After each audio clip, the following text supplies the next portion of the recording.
নমস্কার বন্ধুরা, শর্মির কিচেনে সবাইকে স্বাগত। আজ আবার একটা নতুন রেসিপি নিয়ে হাজির হয়ে গেছি, চিকেন কষা। কিছু নতুন সিক্রেট টিপস নিয়ে চলুন দেখা যাক কীভাবে এই চিকেন কষাটা আমি রেডি করি। নিয়েছি 4টে মিডিয়াম সাইজের পেঁয়াজ, 600 মাংসের জন্য। 600 চিকেনের জন্য 4টে পেঁয়াজ যথেষ্ট। 4টে পেঁয়াজকে আমি কুচো করে নিয়েছি।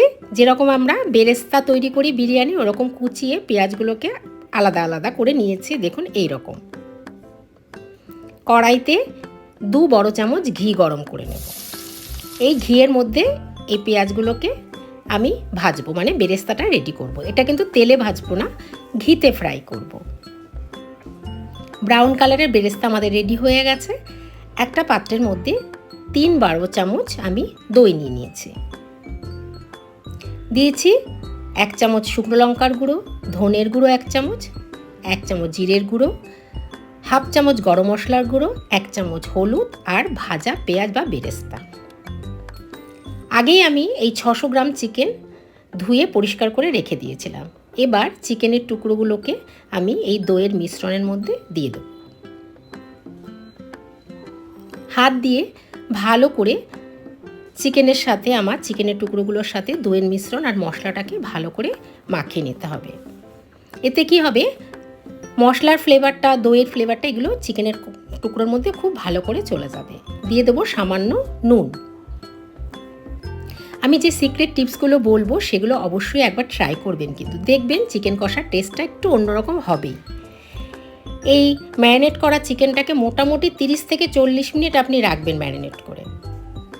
4টে না, এখানে 2টো পেঁয়াজ নিয়েছি। 2টো পেঁয়াজ পেস্ট বানিয়ে নিয়েছি। 4টে গোটা পেঁয়াজ ভেজে নিয়েছি কুচো করে, আর 2টো পেঁয়াজ পেস্ট করে নিয়েছি, মানে টোটাল 6টা পেঁয়াজ।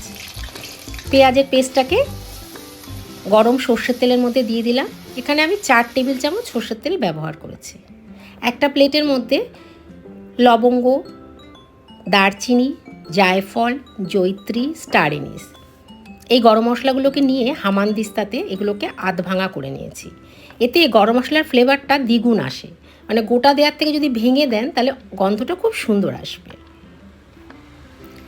1/2 ইঞ্চি আদার টুকরো আর 8-10টা রসুনের টুকরোকে থেতো করে নিয়েছি।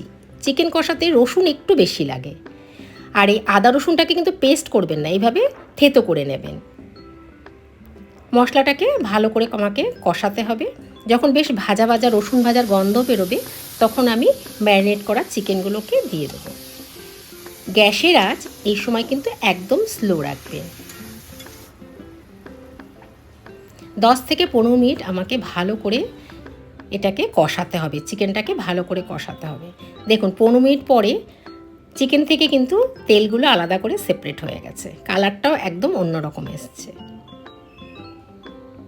মোটামুটি চিকেন কষাটা রেডি। একটু মানে সময় নিয়ে আমাকে ধীরে ধীরে ধীরে ধীরে এটাকে কষাতে হবে। জল একদমই ব্যবহার করা কিন্তু এতে চলবে না। উপর থেকে একটু গরম মশলা আর ধনে পাতা কুচি ছড়িয়ে দিলাম। গরম মশলার গুঁড়ো দিয়েছি কিন্তু এটা। চিকেন কষা একদম রেডি।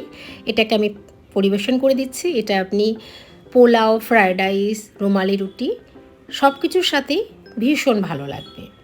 আমি যে সিক্রেট টিপসগুলো বলেছি সেগুলো ব্যবহার করে একবার এই চিকেন কষাটা বানাবেন। আশা করি নিশ্চয়ই টেস্ট একটু অন্যরকম হবে। যদি ভালো লাগে রেসিপিটা সবার সাথে শেয়ার করবেন।